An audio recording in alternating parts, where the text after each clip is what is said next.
Ayan, nakikita nyo po yan.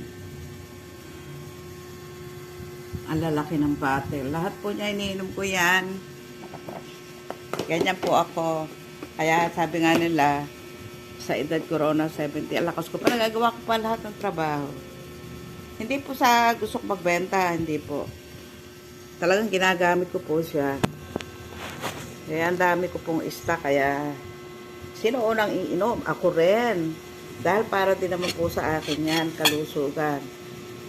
Wala na po nang gamitin ko si DXN, hindi na po ako nagkakasakit. Oh, ito po, oh, amusal ko ngayon. Itlog na may mga dahon ng sibuyas. Tinanim ko po sa lata. Nag-usbungan. Ang sarap, oh. Simpleng-simpleng almusal ko. Kasi katatapos ko lang po maglinis. Nagutom. Madali-madali po yan. At saka po, coffee ng DXN. Baka matapon Ayan. Nakita nyo? Nakakatawa, no? Para ako nag-aano ngayon Ay, ma'am. Ma'am Isa. O Aisa.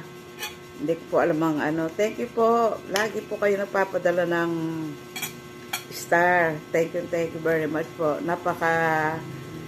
Very nice po ang ginagawa niyo. Okay po, ako po mag-pray kaunti.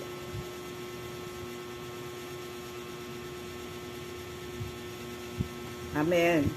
Nagpasalamat po lang po ang biyayang nasa aking harapan dahil maganda po yan. Lagi tayo papasalamat. Kahit ano po ang nasa harap kainan natin, tayo po binibiya ng kalakasan ng nasa itaas, dapat po ipagpasalamat natin yan. Di po ba? Thank you for watching!